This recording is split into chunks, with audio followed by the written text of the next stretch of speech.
If you could take a moment and go to thegrowingbanddirector.com to give at least $5 or $3 a month, and it helps the content continue to be created for you to help our profession grow. Let's go back to our scheduled episode. Welcome back to the Growing Band Director podcast. This is episode number 233. I'm here with Hunter Holoubek from Plattsmouth High School in Nebraska. How are you, Hunter? Yeah, I'm great. Thanks for having me. And I got to say, we have a bassoon player and a trumpet player on this. I have a feeling you're going to win, but that's Oh, okay. I'm happy to be here with you.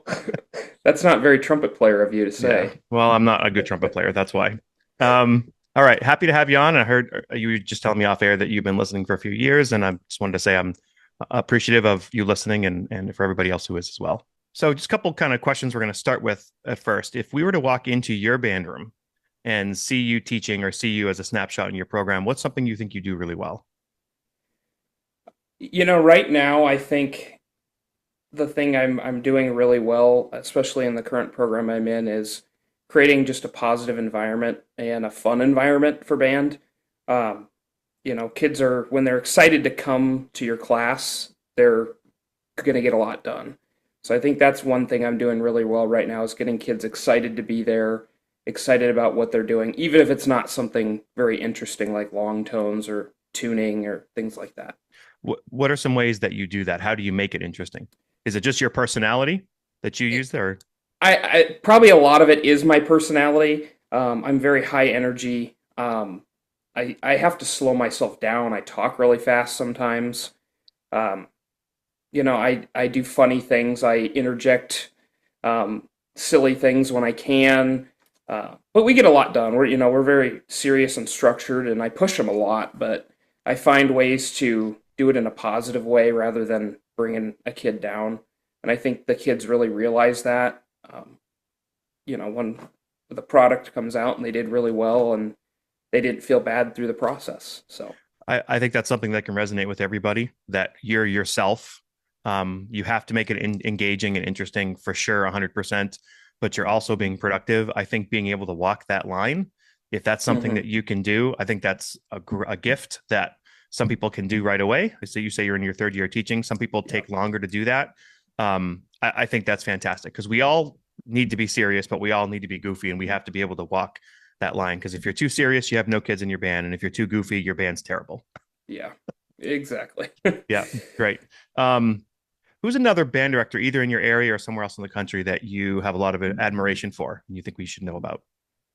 Uh, I'll kind of just throw. I mean, I feel like a lot of people resonate a lot with their with the band director they grew up with. My high school band director, Ryan Plachek. This year he was named the I forget what it's called, but like the 50 educators that matter or Who that make a care. difference? Yeah, who make Yes, a difference. There we school go. band and orchestra. Yeah. Yeah, he just got that this year, and he is just fantastic at creating just an awesome culture in his band program. Student leadership wise, I learned so much from his program that I still use today in my program. He's super caring.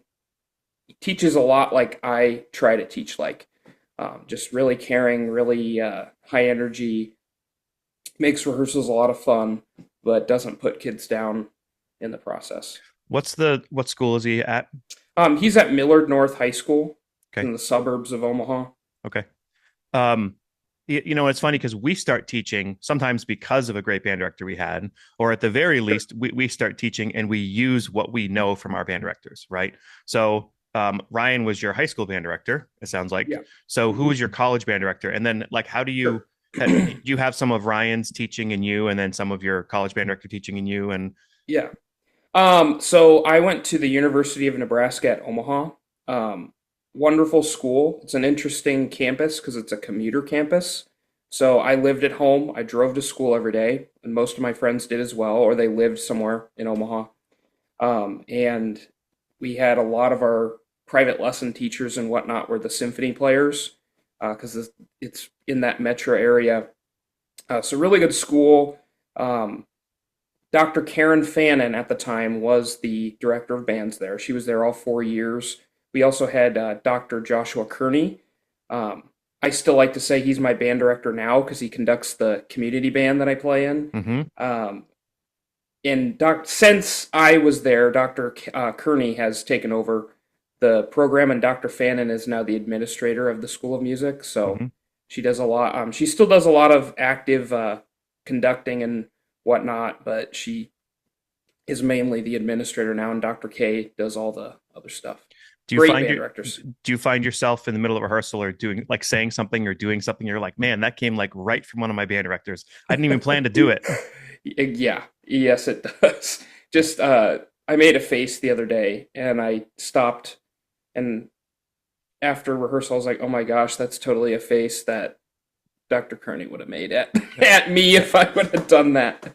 Well, and this is, it seems to have no relation, but we talk about kids learning transcribed solos like for classical or for jazz or whatever. I'm going to speak on the jazz side of things.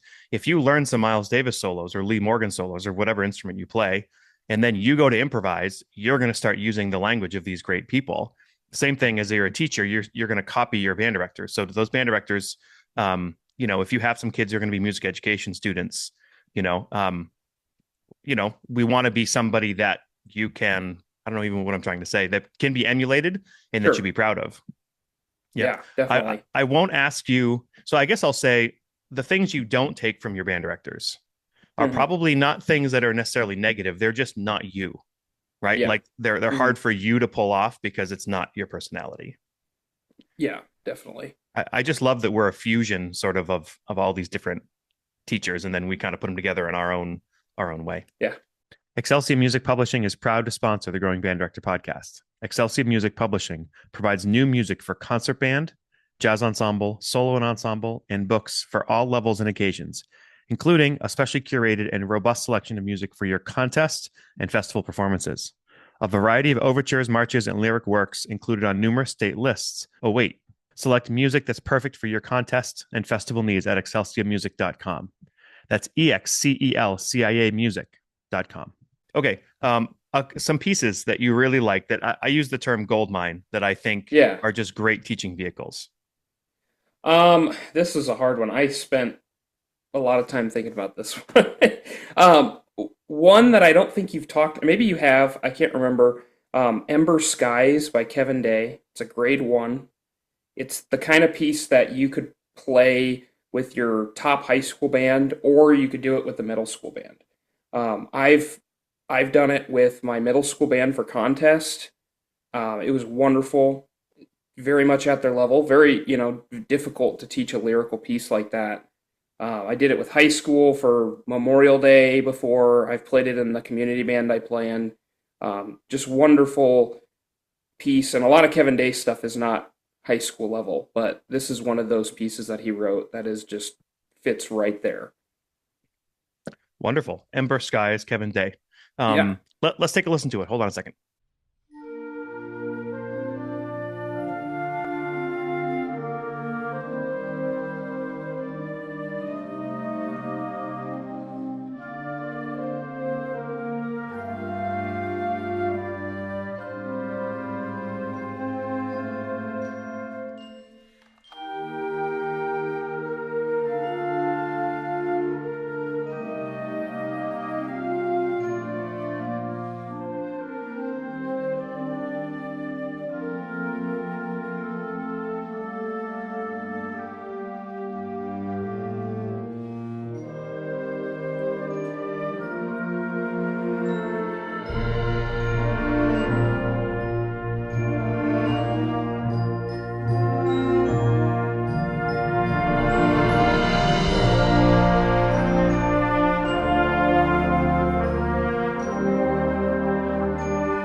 So Hunter, you're going to be doing a presentation. Yeah. Is it Nebraska MEA? Yeah, so well, it's not. We have that in the fall. This is Okay. for the NSBA, Nebraska State Bandmasters Association. We have Okay. a conference as well. And So, it's yep. called Bassoon. It's not that scary. Yeah. Shout out to one of my good friends, Chris Nelson from Massachusetts. He always said he thought was Bassoon was like playing Nintendo because of all the thumb keys. It's accurate. It can be overwhelming, right? So that's why you've put this Definitely together overwhelming. because it's an overwhelming thing. Why is it overwhelming for people? What do you I hear? think people just don't know. Like I think it's just something they don't teach well enough. Sorry, universities, but I feel like this is never. I've never met somebody that felt great coming out of college, um, being like, I could go teach a kid a bassoon, unless they're a bassoon player. Um, and I think that it's an important instrument. It opened a lot of opportunities in my life. I wouldn't be where I am today if I didn't play bassoon. Um, and I think that with a little bit of knowledge that us bassoon players can share, it might be a little less overwhelming for people. So I'm interested starting with like, okay, so you have a band, and maybe you're looking for more bassoon players, or um, maybe you don't have any bassoon players and you're looking to start your first one. Some traits, some like personal traits of kids that make them odds on favorite to be a good bassoon player. Sure. Um, Definitely, I teach a lot of middle school and high school kids privately as well. The ones that I've seen that struggle tend to be the ones that really struggle in general in just reading music. Hmm. The instrument is not easy. It's not. It's does the fingerings don't make sense to a young beginner, um, like they do a trumpet or a saxophone or a clarinet. So I think if you have a combination of a kid that can uh, read the notation pretty well and doesn't struggle with that, but also um, can play a more independent part. A lot of Hmm. times you're on your own part.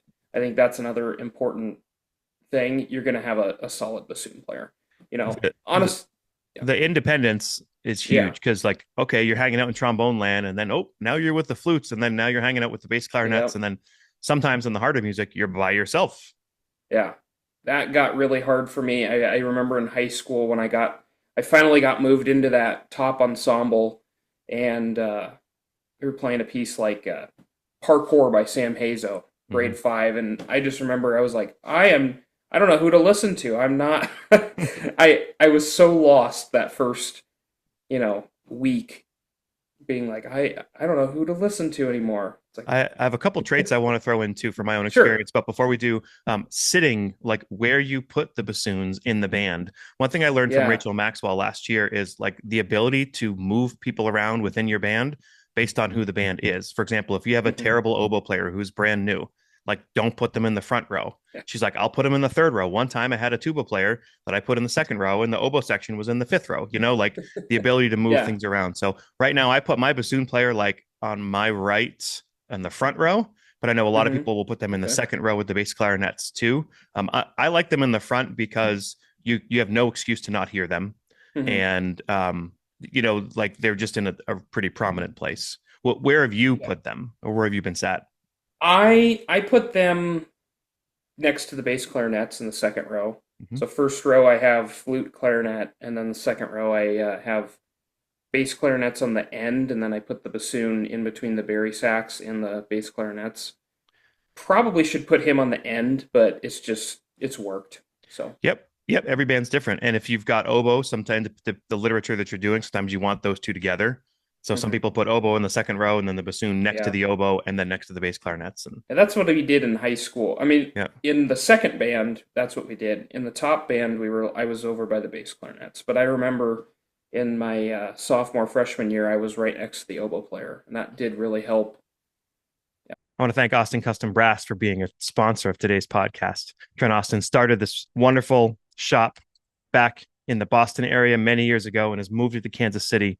Check out their unique line of doublers instruments that are perfect for students, band programs, and players of all ages. The Austin Custom Brass Doublers flugelhorn is their most popular selling instrument, available in 5 different beautiful finishes. These flugelhorns come with a case in Austin Custom Brass's Fab 5 mouthpiece. The Doublers flugelhorn offers a quality sound, playability, and affordability. Get one for yourself or your whole trumpet section today. Call Austin Custom Brass at 816-410-0826. They are located in Kansas City, Missouri, but they ship all over the country, and they're wonderful humans and great people to hang with. Austin Custom Brass works with band programs from all over the country. They can provide a bid to you today, work within your school's budget, and accept POs. Call their team today at 816-410-0826 or email at info@austincustombrass.com. I'm really lucky that my wife is a fantastic middle school teacher and she feeds directly into our school. Hmm. And she knows how to start bassoon players. She knows how to pick the bassoon players and all that. We have had a dry spell for a number of years where she's just Oh, like, there just aren't kids who would succeed at this. So, there are years when even our top group, we don't have one or two or three. And then some years we're blessed and we have, it used to hmm. be like a pipeline. And these days, society's just changed a little bit. Finding those bassoon players is It's not always tricky. easy. I mean, especially if you're like we're in a smaller school, we got 700 kids in the whole high school, because Yeah. like these two kids might be great bassoon players, but there goes your first two clarinet players. So how do Yeah. you find the balance between Yeah. that? So one of the things with like picking your bassoon players well, and I tell this to a lot of band directors, and the ones that have done it have said it worked. Is I always say find your third best saxophone or your third best clarinet player, and there you go. There's Mm-hmm. your bassoon player. Yep. They're good enough to sit or maybe play that first part, but they're not going to hurt your group. You don't want to take your last chair clarinet or your second or third tenor sax player and give them a bassoon. It's just like the bass clarinet thing. If you need a strong bass clarinet player, don't pick from the bottom of your clarinet section. Mm-hmm.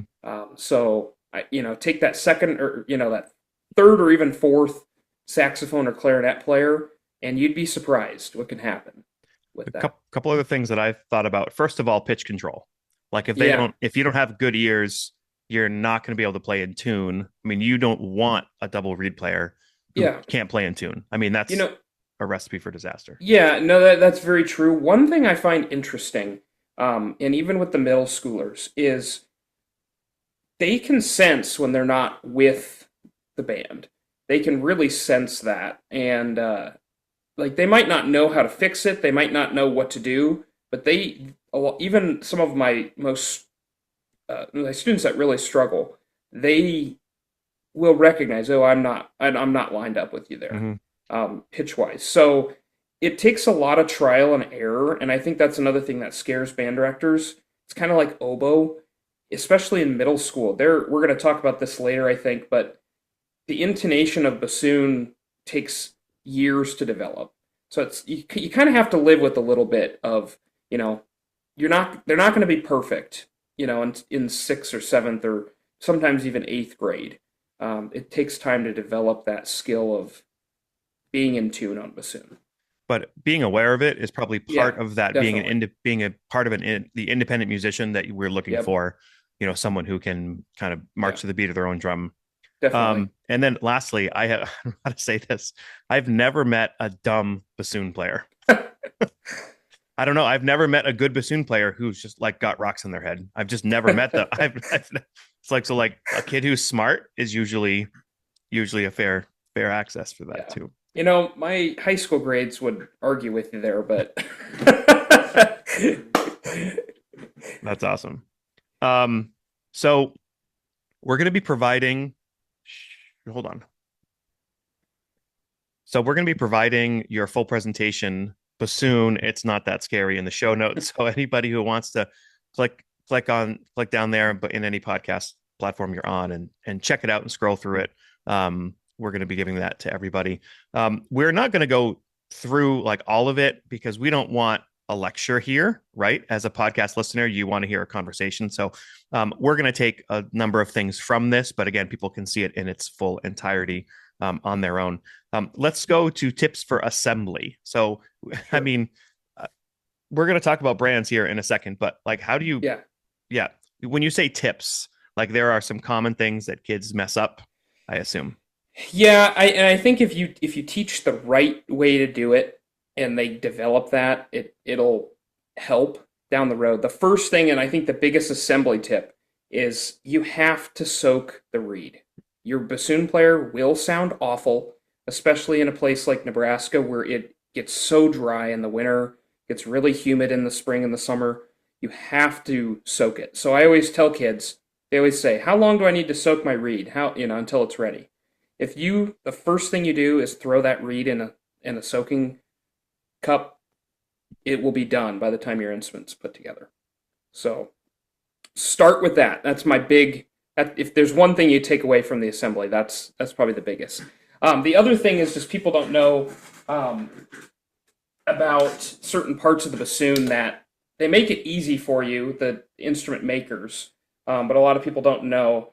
I don't know if you'll be able to see on the camera, but there's a little scratch on here that you'll see, and that'll come into play later. Yep. But when you're putting it together, always start with the boot. After you've dropped your reed in the soaking cup, then put the wing joint on, and then that's the important part. If you line up that scratch, which you probably can't see very well on the video, and I know not everybody's watching the video. If you line up that little scratch on the wing joint and the boot joint, everything will just fall into place. You see kids and they're like twisting and turning, and it just takes them 30 years.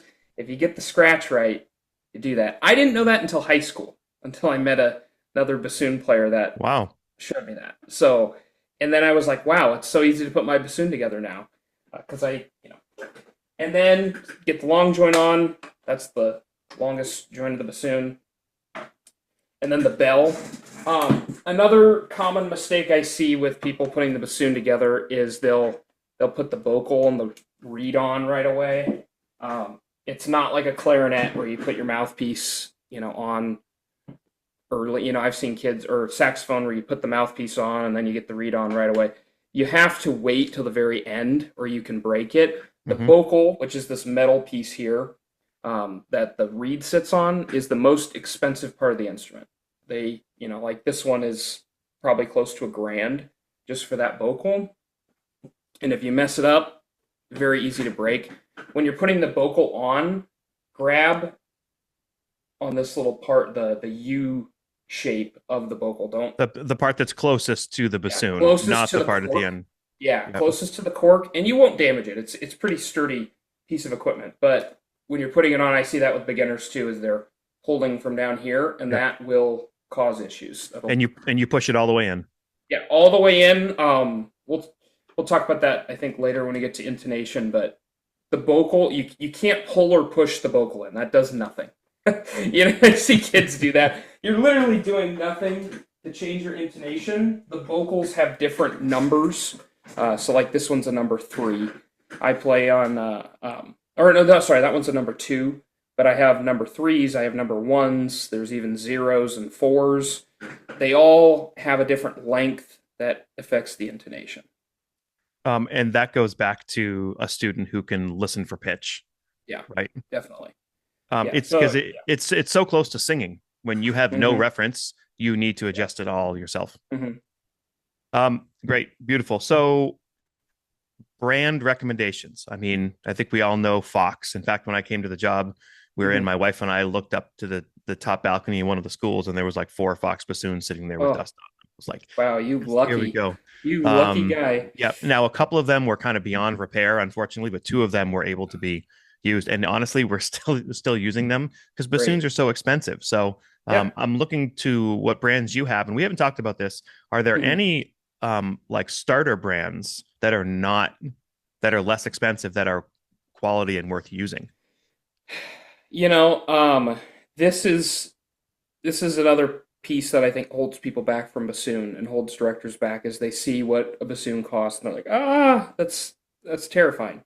Um, as far as brands go, Fox, they're made in the United States, very easy to get. The parts have been consistent for 40 years. I'm curious those bassoons that are beyond repair because I've never seen a Fox bassoon that was at the point where it couldn't be fixed, Hmm. unless there was cracks or something in the wood. You know, Fox is definitely the best, but there is also a lot of brands like Mooseman. They have a really solid, kind of more intermediate bassoon that is the same price as the a brand new Fox, big like plastic student model, Hmm. which I think is pretty awesome. As far as like brands that you can get like a beginning bassoon, there isn't. Okay.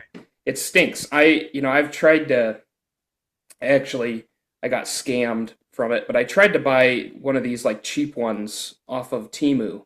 They had them, for like How'd $150. that go for you? Yeah, they sent me a guitar pedal, and it's been a whole PayPal battle to get that money back. But um, as far as student model bassoon, there is none. Okay. You see some like a Laura. Um, I've never heard anybody really talk about them. I know that like Schmidt Music out of Minneapolis has like a their own model, which I'm assuming is probably just the Alora bassoon with their name on it. I've never tried it, but I haven't heard anyone be like, "Yes, I definitely recommend that."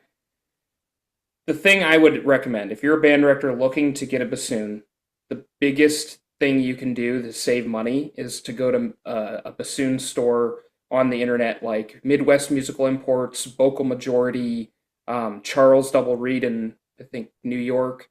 If you go to those places and you go to their used section, you can get a used bassoon that will last for decades for about half the price of what the new ones cost. So if And, you're, yeah, and when do you use plastic and when do you have the kids do use wood?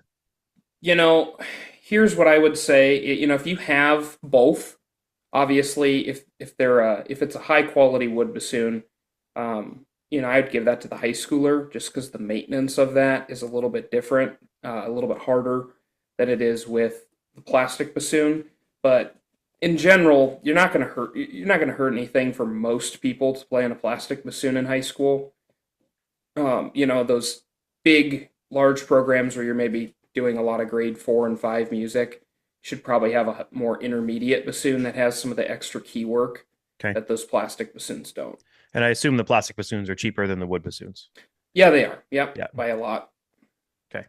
I mean, hey, some bassoon is better than no bassoon. So if you're Yeah. like, hey, I don't have 8,000, I have Hmm. whatever else. I mean, Yeah. that's a good And option. another thing I'll throw out there too, a lot of people might have an older bassoon in their program.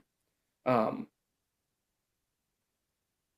I'd highly encourage you to send it to a tech and see what they say, because repairing an instrument, especially a bassoon, is most of the time, even if it's like $2,000 to get it fixed, still way cheaper than buying a new or used bassoon. There's some really good brands out there. If you have a bassoon that has a con stamp on it, you might have like a $10,000 bassoon sitting around. I've seen them in schools in Nebraska, and it's like, oh my gosh, they get because con at a certain time would have the instruments made by Fox, and then they would stamp it con. So you might have a Fox bassoon that has a con stamp on it. Hmm. So there's things like that in the bassoon world that Schreiber bassoons can oftentimes be pretty okay for students to use if they're in good working order. They're kind of hit or miss. You'll see a lot of those as well. Okay. Yeah, so So going on into reeds, which is I sure. think some band directors don't even think about the reed. It's like, uh, you know, um, where do you buy what kinds? And you mentioned some adjustments that we can make to sure. them. Yeah, okay. So first of all, avoid machine made reeds. I might catch some flack for that because they are the most easily and readily available. They're just so different than single reeds. You have to tweak them. Every piece of cane is different. The Jones and Emerald reeds you can get, those are all machine made. And while they can be good, they usually take a lot of adjustment. And if you're not comfortable with that, your bassoon players are gonna struggle. I remember playing on them in school, and my bassoon private teachers were always scraping, bending the wires, tightening the wires, all that stuff. Hmm. Right now, and this is kind of a local company I'm going to throw out there, Nebraska Music Company. You can just Google them. She has a shop. Actually, it's funny. It's in Council Bluffs, which is in the Omaha metro area, but in Iowa. That's where the shop is. But you can order anywhere online. And her student model bassoon reeds that she sells are handmade, and they're only about $10 for educators. If you send her an email, she I'm sure would work with your program. Otherwise, they're $13. They're just wonderful. Still a great Um, price. yeah, and they're handmade. They're not machine made, which is awesome. Um, they work really well right out of the tube. I've never had any major issues. Depending on the students, sometimes I've had a couple of them that are a little bit flat that you might have to adjust with either taking a little bit off the tip or adjusting the wires, which I'll talk a lot about in more detail here in a second. So that's kind of the cheapest reed I'd get, $10, $13 Nebraska Music Company reed. Otherwise, Clark reeds, they're out of Arkansas. It's a college professor. He does awesome reed work. I used his reeds all through college. Still sometimes use them. I also you have recently started using AC/DC reeds. They're handmade. I don't know exactly where, but they're very colorful. The kids get really into them because they're Hmm. neon orange or neon green, and just awesome craftsmanship. You can get those online through many different dealers, including Nebraska Music Company. So So you those talk are the about two basic I think there. adjustments. For the Yeah. adjustments, is that something that you have to be a bassoon player to do, or can you do it with Uh, some knowledge? and that's the thing I'm trying to change is I think you could do it with some knowledge. A lot of people think you have to be a bassoon player, but I think it's something that anybody can do. All you need is really a pair of pliers, and you're not going to mess up the reed. Um, this is a very fancy, like literally $90 pair of pliers for reed making that I got in Hmm. college. You don't need this. Like, you don't need it. I literally have this pair as well. Like, this is like ancient. For the Out people of who aren't Grandpa's for the people toolbox. who aren't seeing it, they are flat. They're not needle Yeah, nose, right? But they're yeah, they're they're flat yeah. pliers. They're flat, but they do have the grooves inside to Yep. kind of grip the. If they're like I've used jewelry making ones that are flat on the inside, and it won't grip the wire as well as you want. And do you need the But cutter? Do you need the cutter as part of that as well? the cutter can be very useful. Okay. Especially like if you get a wire that's way too long, you don't want that. You can trim it a little bit, and Okay. that won't hurt it. The biggest thing I want to show you, and the biggest thing I want to mention, this is my little soaking cup that it folds up, which is kind of cool. But you have to soak the reed before you do any adjustments. Okay. So couple minutes, drop it in some water. If you adjust it and it's dry, it'll just straight up crack. You're going to destroy the reed. The biggest adjustments, and I think that it shouldn't be that scary for people, is you can see here on the video, but Bassoon has 3 wires on it. If you pinch or tighten those wires, you can change a lot with the reed. So right now you can see it's the wintertime. My first wire is really, really loose. It's jiggling around even after being in the soak for a while. So what you can do is just lift that wire up with the pliers. So just kind of straighten it up, and then you just pull back on the wire. And then some reeds are righty tighty, some are lefty loosey. So just figure out which way is tightening it, and just give it a little twist, and then there Okay. you go. You just change the intonation of the whole reed. If your bassoon player is really flat, tighten the reed up a little bit. Okay. If they're really, really sharp, you can loosen that first wire, and that will help with that. The other big adjustment you can make is pinching down on the top wire. So, having the bassoon flat with the blades to the ground, you can close that wire up a little bit, and that'll close the opening of the reed. If you do that, it will make it easier to articulate and play your lower notes. If you open it up, it's going to favor the higher range of the instrument. So a lot of times when you get a bassoon reed and you put it in the soak for the first time, it will be really open. Like the kid can't even make a sound on it. So Hmm. a lot of times you might just need a pair of pliers to just pinch it shut a little bit. That will change your game for your student. That's great. Man, I'm learning things every day. This is fantastic. Yeah. So say they have a reed that's working and you're teaching the embouchure. You're Okay. talking to a trumpet player here, so don't get too in Sure. depth. I can't follow. I can't follow everything. Yeah, definitely. So I'm just gonna pull up my slide real quick. So the easiest way to, I think, first show them is to have them make that whistle face, like they're gonna whistle. That's gonna kind of set up your jaw and all that. Then they need to make sure that their lips are over their teeth. You know, so making those like gum teeth, whatever buzzword you use for that. And then bassoon has to have an overbite. So your bottom jaw has to be pulled back, top jaw has to be extended out, and then your corners while you're doing that overbite have to stay like you're whistling. Creating that with the reed. I'm gonna actually grab that reed I was messing with, and then after that, your lips are kind of a drawstring bag. It's very similar to like proper saxophone embouchure. It's very different from clarinet. So if you put a kid on clarinet, switch them to bassoon, you have to get rid of that bottom jaw pushing on the reed. It Okay. has to be very, in general, the embouchure should be very loose.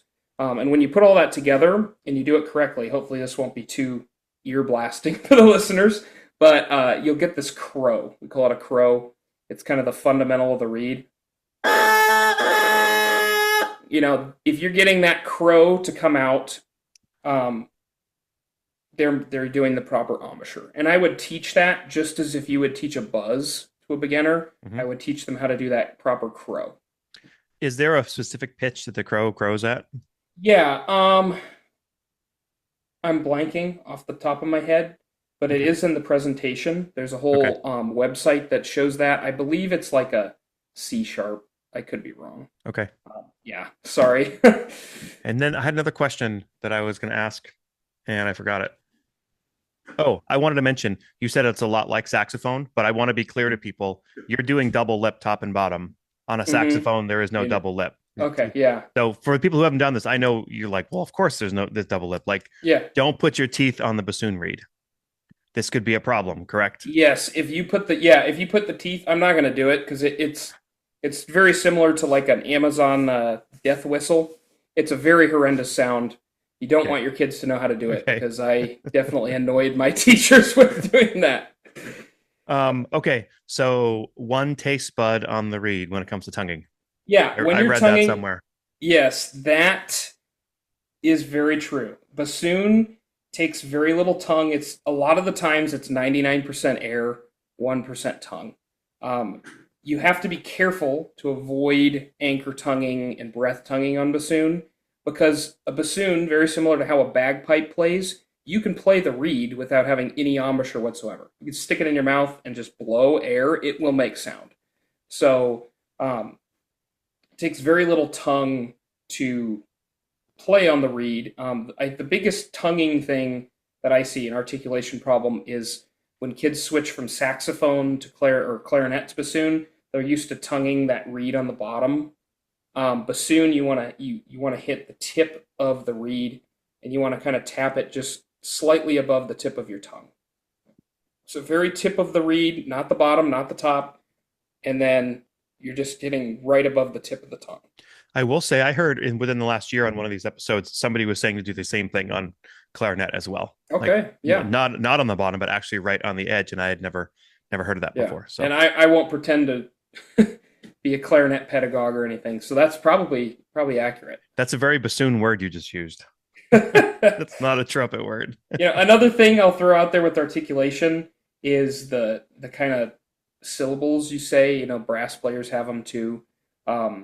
Da, for legato, da da da da is very good. I've actually started to not use the word tut, T-U-T. I've gone away from that because you're basically stopping your tongue. Tut, Hmm. tut, so I've been using ta, ta, ta, because that's the least amount of time your tongue is hitting the reed because it's bouncing off. So I've started to use staccato. Bassoon has the most excellent staccato of any instrument, Really? out there. Really, think the Sorcerer's Apprentice. Out of any wind instrument, it has the most distinctive staccato. So making sure that you're not being too exaggerative with that because it will cut through very very clearly. And then marcato is the same as staccato with the ta. You're just going to use a little bit more of your tongue, a little bit more tissue, as I like to say, to do that.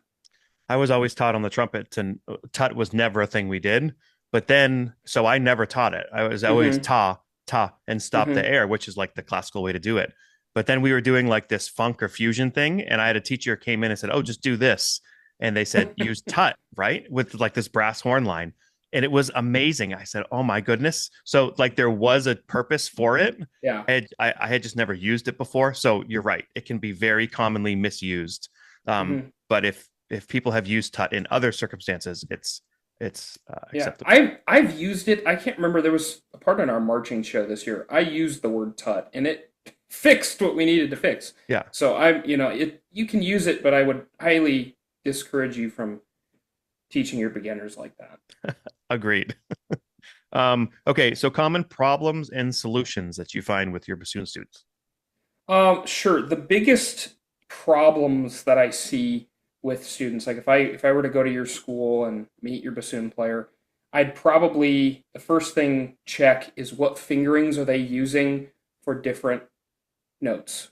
Okay, the thing that drives me nuts, and I just got a habits book, and the first thing I do whenever I get one of these is I go straight to the fingering chart page, and oftentimes in the method books that we send out, they're wrong, and I don't know if it's they just don't use a bassoon player, or somebody has a very specific instrument that different instrument brands sometimes will use a different fingering, Hmm. with because the intonation might be a little different, but in general, a lot of times they're wrong. Or in the case of the habits book, the correct fingerings are listed as the alternate fingerings, which is very strange to me. Do we know why that Um, is? Like why I are don't there? know. Okay. I don't.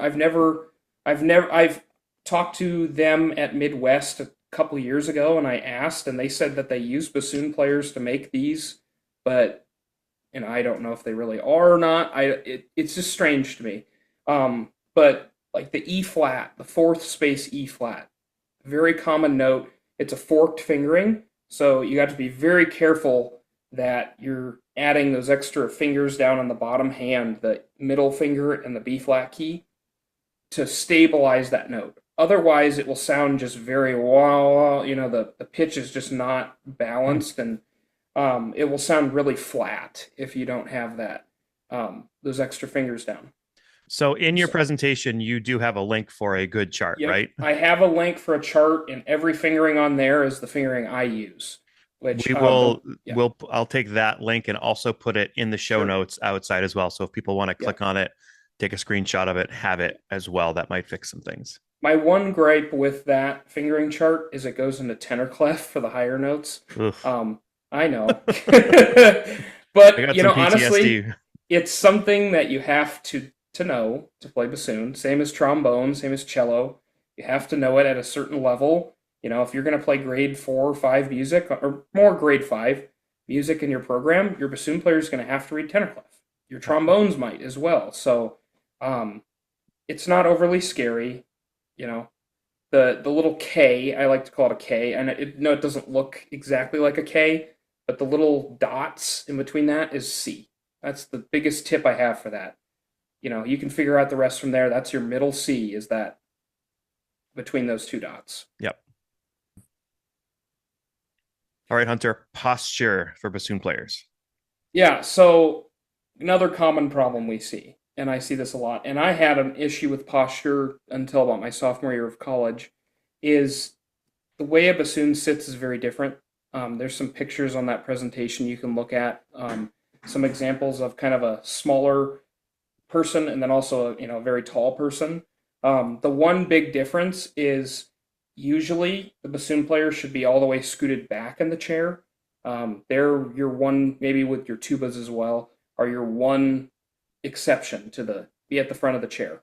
Yep. because if you tell your bassoon players that, their seat strap is going to slide off the front of the chair and your instrument's going to fall on the floor.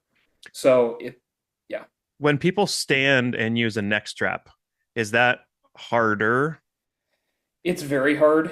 Okay. I never stand. Even my senior recital, all that, I've never stood for a performance unless it was like a stand up and play Stars and Stripes Forever or whatever at a community band thing. Um, you know, there's a little shoulder sling you can get, and Hmm. that's probably the best thing you can get. The problem is unless you have a very fancy balance hanger with your bassoon, it isn't balanced, so it's like constantly trying to fall over on you. So a lot Mm. of weight is being put on that front hand, and when you're trying to, play really fast and there's weight being pushed on your hand, it makes it very hard to play.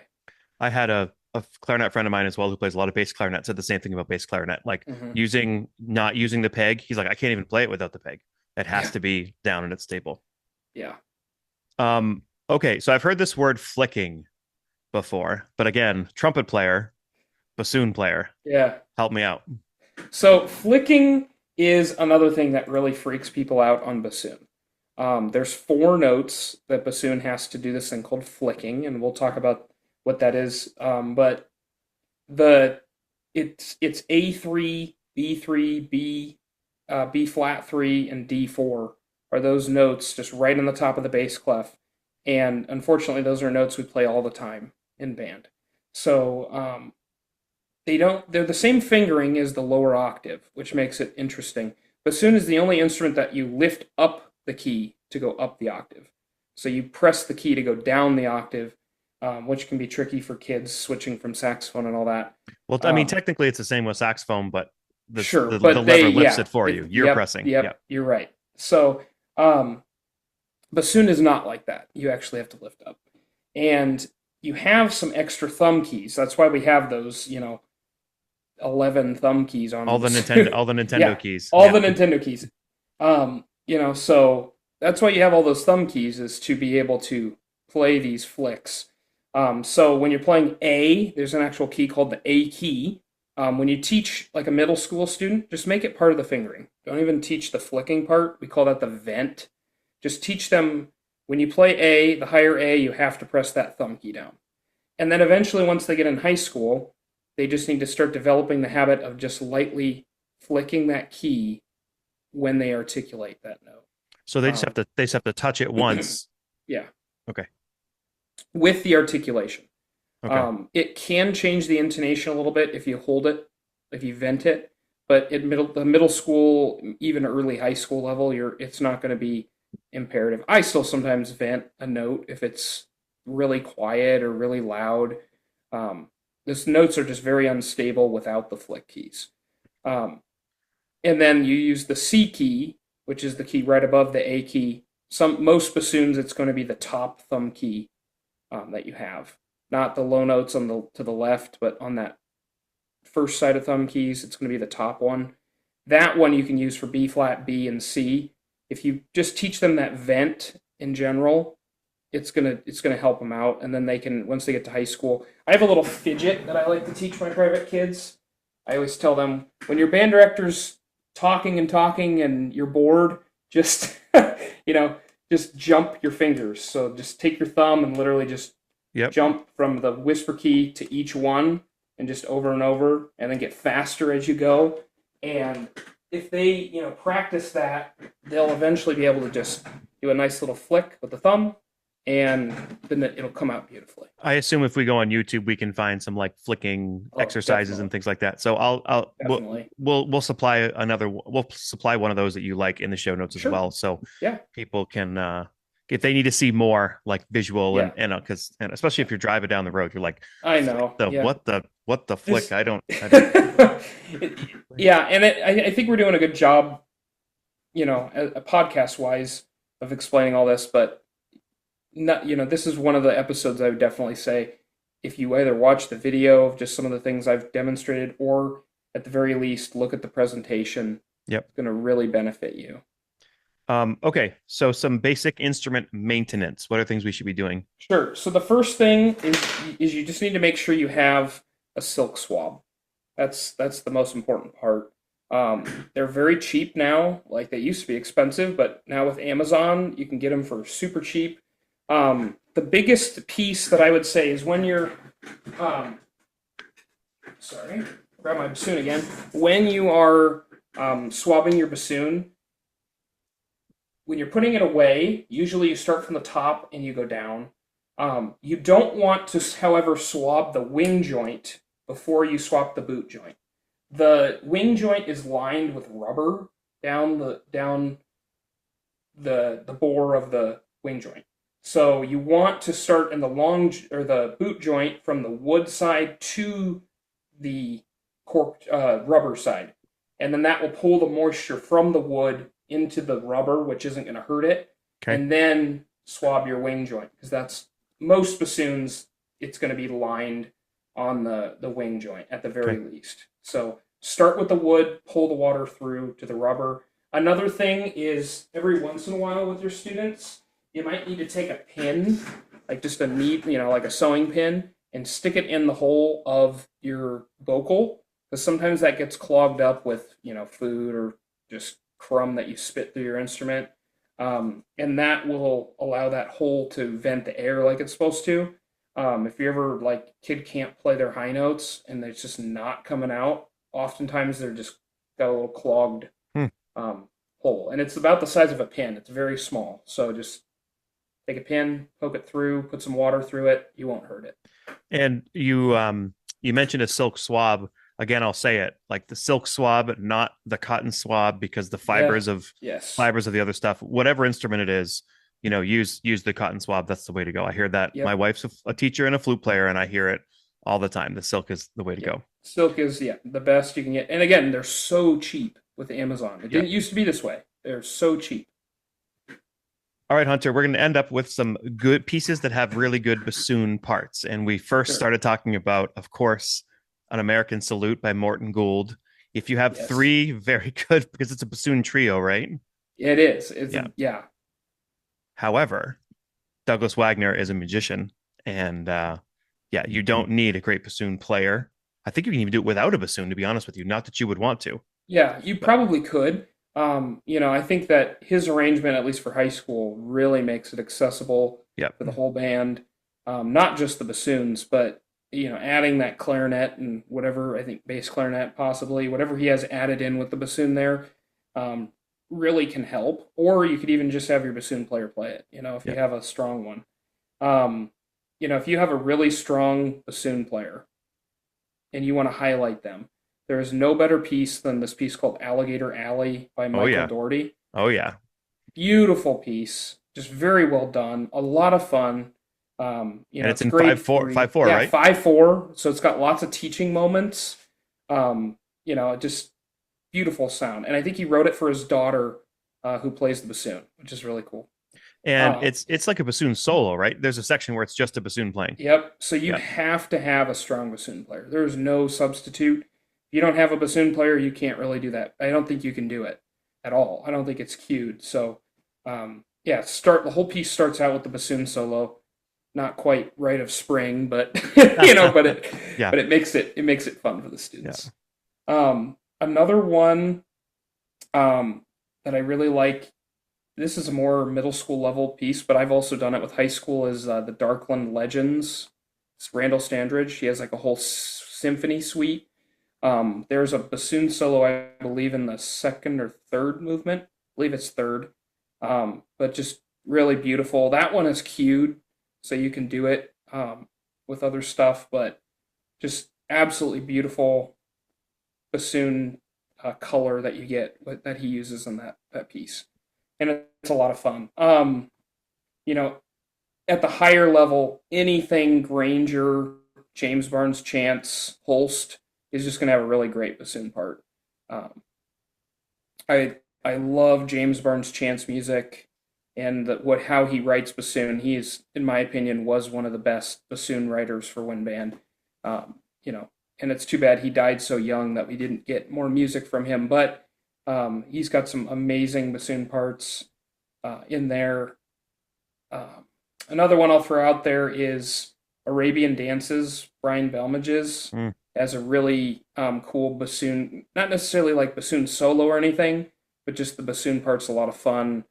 Very cool texture that he creates with the like that low A drone on bassoon. It just makes it a very interesting entrance to the piece. Have you ever used a bassoon player in jazz band? I have not. My bassoon player I have right now keeps begging me, Yeah. and I'm like, I'm really I trying to stick to a traditional jazz band yeah. because I have like 26 already in Okay. jazz band. So Um, some ways that I've used bassoon in jazz band. First of all, if it's a good player, put him on first trombone. I mean, yeah, because odds right. are That's what I like did. your trombone one might need some help. So like Yep. that's especially because the trombone section can get kind of wild, and having a bassoon player back there kind of helps keep them in line a little bit. But because you have all these different trombone parts, you can find a part that's the range of whatever kind of level your Hmm. bassoon player is at.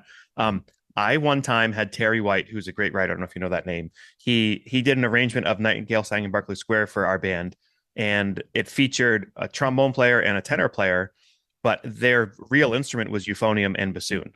So in the middle of it, they actually played bassoon and trombone. There's some great jazz bassoon players out there. Yep. Um, if you have a player, I would find a way to use them at the very least. Write out some parts for them. Yeah. It's a great color. So I know what you mean by like standard instrumentation. I'm all there, but Sure. some people say clarinet is not a jazz instrument because it's not one of the you know, Sure. saxophone, trumpet, trombone. But if you listen to any jazz, clarinet is 100% part of the tradition. So, Yeah. Yeah. Hunter, And I should I should include have that student in your yeah jazz band. I should and you know I should have prefaced by saying I highly encourage all my kids to learn a new instrument. That's Yeah. what I've been really preaching this year, and they're all of them are doing really well. I learned trombone. I started with valve trombone because I did baritone and marching band. Then I eventually, um, funny enough, I in my jazz band audition in high school, I did the audition on valve trombone. It was great. And then my high school teacher told me I could only play real trombone. So I told him, "Oh, I did it. I did it on real trombone on the audition." And then I got into the top jazz band and had to figure out how to use the slide before the first practice. Um, That's but awesome. yeah, I kind of sorry, Ryan. I you know Well, cheated my so way into so that one. that's an example, like trying to get your kids to learn other instruments. Like we hear that a lot of times, saxophone players need to learn how to double on other woodwinds. Yep. But like sometimes you have kids, like I have a band full of kids. A lot of them want to learn every instrument, Hmm. and I have to say, no, I want you to get better at your Right. instrument. So there's like the happy medium in between there. Yeah, definitely. Yeah, and the ones that I have are already really solid. There's no reason a great clarinet player can't learn the saxophone and be successful. So Yeah. that's kind of the one thing I've been trying to preach in my program right now. So If you can play the misery stick, you can play the saxophone for sure. I like that. Hunter, thanks so much. This has been a lot of fun. You're welcome. Glad to be here. We sincerely appreciate you taking your valuable time and listening to the Growing Band Director podcast. Your students are very lucky to have a band director like you. If you have any suggestions for episode topics or think you have an area of expertise to share on a show with us, please reach out. If you enjoyed this episode, don't forget to subscribe. And if you want to help spread the word, please give us a 5-star review and tell your band director friends to subscribe as well. We're available on Apple Podcasts, Spotify, our YouTube channel, and wherever you listen to podcasts. Thanks for listening to The Growing Band Director. See you next week.